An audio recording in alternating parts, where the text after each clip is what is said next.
has been making their Pavilion series longer than some of you have been alive at this point. I kid you not, I checked my YouTube statistics and that is actually the case. Now, nonetheless, the point being that it is one of their most popular models, and for good reason. It's got a lot of history behind it. Today, in honor of that, we're having a look at the latest iteration of the Pavilion X360 laptop. This bad boy right here in its configuration is rocking Intel's i5-1335U series processor, slightly dated 8GB DDR4 memory. We also have a modest 512GB solid-state drive on board. Additionally, Intel's Iris Xe integrated graphics. We have Wi-Fi 6 and Bluetooth 5.3 standards on board, and this is a 14-inch 2-in-1 with touchscreen display laptop, so there is a lot to talk about. So let's not stand on ceremony and get into it.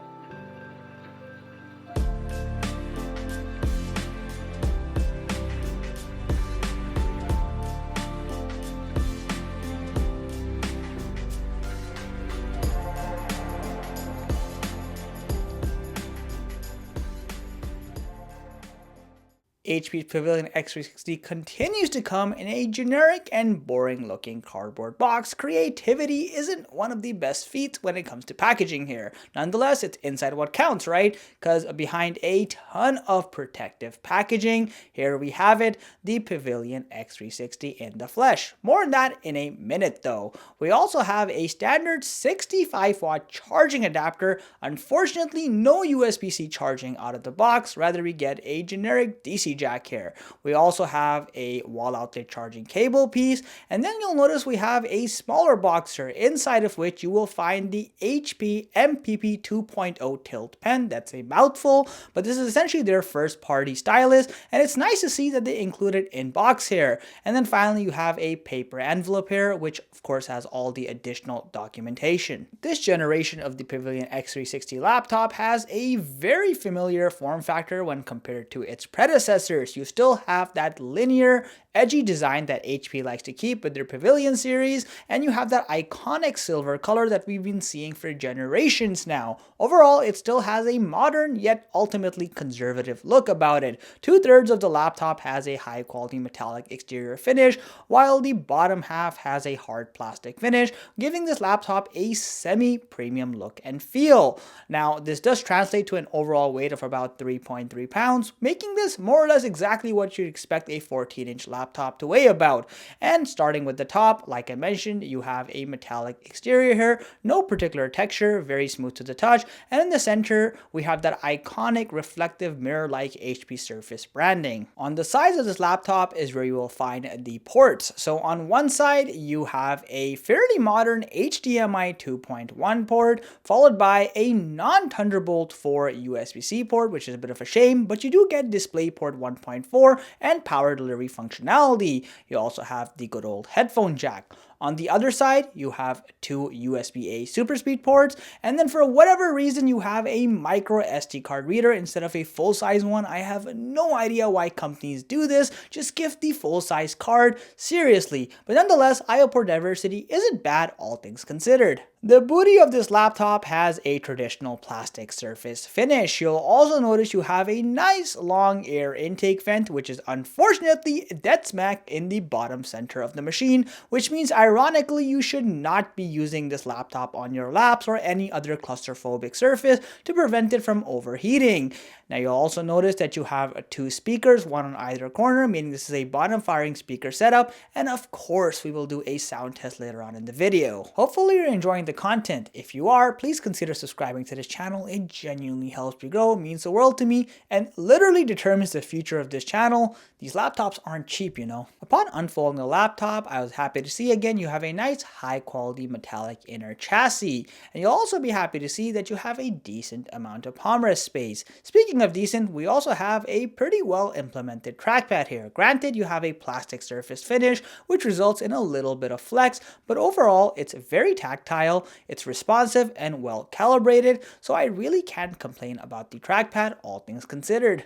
The keyboard left me a little disappointed. I don't know if you know this, but on HP cheaper entry-level laptops, they've implemented a whole new keyboard, and that one is miles better. It's more tactile, it's more rigid, and it just feels more premium, honestly. Over here, we're still using the same keyboard that we've seen on previous generations, and I'm not a big fan of it. The keys are finicky, the typing experience isn't nearly as tactile, it just feels cheap. Also, you'll notice that the keycaps don't actually curve, so they're not natural to your fingers. Now, the actual keycaps are well labeled, and the keyboard is fully backlit. You don't get 10 keypads here because, well, it's a 14-inch laptop, and also there's no fingerprint scanner, oddly enough. Rather, you have Windows Hello technology. Not a big fan of that. Overall, the keyboard is definitely a disappointment here. Hinge quality is a super important factor here, given that this is a 2-in-1 convertible laptop, and I was pretty happy with it overall. There's not a whole lot of wobble, it's sturdy and well built. As long as you don't use it like an absolute animal,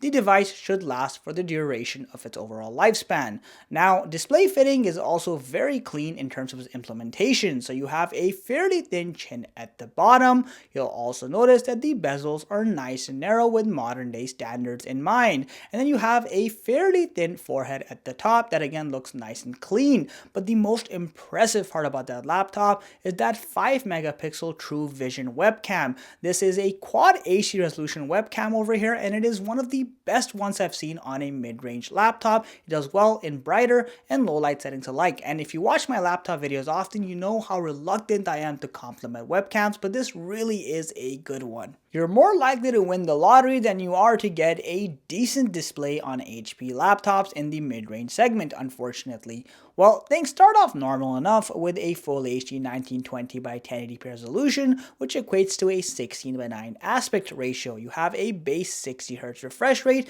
and a pretty decent IPS panel with good viewing angles, but then you realize you have a peak brightness of just 250 nits, meaning any sort of glare will absolutely just decimate this display. It's impossible to view anything in bright daylight settings. On top of that, it's a glossy, highly reflective finish, and it's a touchscreen. For goodness sake, HP, what were you thinking implementing such low levels of brightness on a touchscreen system? Now, thankfully, the actual touch system itself is pretty decent. You have a multi-finger point system here, and also it's optimized to work with HP's MPP 2.0 tilt stylus pen, which comes included, and it's really good. You start getting pressure detection as early as 1 centimeter from proximity of the display, and I found it to be a very responsive stylus, and it should be good in that capacity.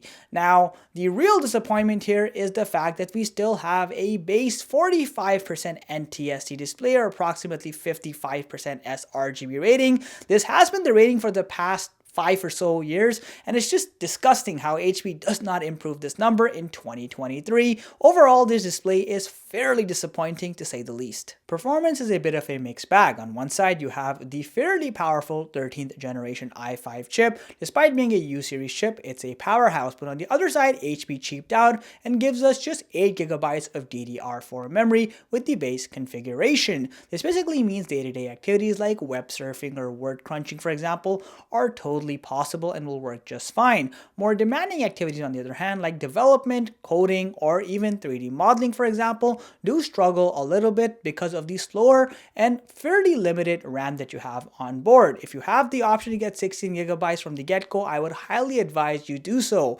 Now, the most intense activities like multi-layer 4K video editing technically are possible, again, thanks to the i5 chip we have here. However, they do struggle a little bit. You get a fair bit of frame drop, slow render speeds because of the slower memory, and in 8GB just isn't enough for that kind of stuff in 2023. Now, what I was pleasantly surprised about is the gaming performance. The Iris Xe chip has come a long way. Games like Fortnite now can run at a healthy 40 plus frames per second at low to medium settings and actually sustain that. This was unheard of with previous generations of this laptop, so that's definitely one big positive point. Thermals are definitely on the hotter side. So under unrealistic peak loads, this laptop can hit a maximum surface temperature of just around 44 degrees Celsius.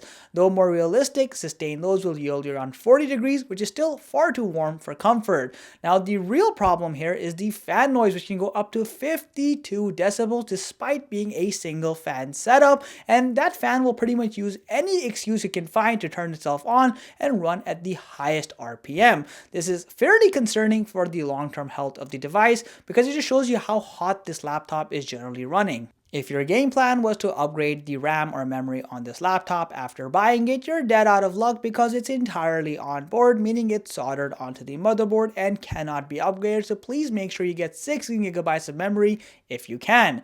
Now, it's worth noting that you do have a PCIe NVMe slot, which is occupied with the existing storage, but can be upgraded technically speaking. Now, in terms of battery, you have a 43 watt-hour battery capacity here, which equates to roughly about 7 hours of real-world usage doing general productivity items, though of course this will greatly vary depending on what you're doing. As far as the speaker quality is concerned, you have a Bang & Olufsen bottom-firing stereo speaker setup, and honestly, it's pretty decent. Here's a quick sound test.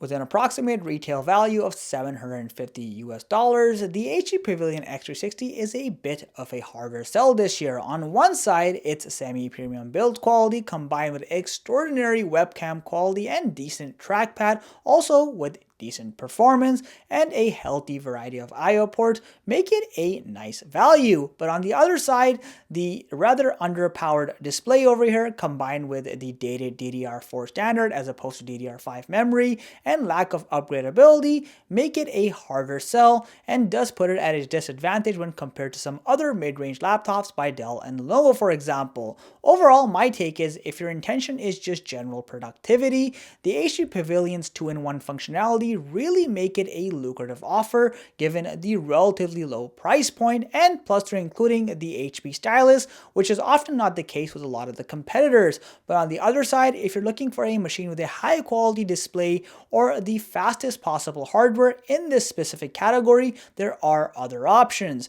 The HP laptop generally tends to drop every now and then around back to school season, so keep an eye out for sharp deals. As always, let me know what you think of this laptop and what you think of this review overall. I'd love to hear all your thoughts. If you enjoyed the content, please consider subscribing to this channel. It genuinely helps me grow and means the world to me. Catch you in the next one.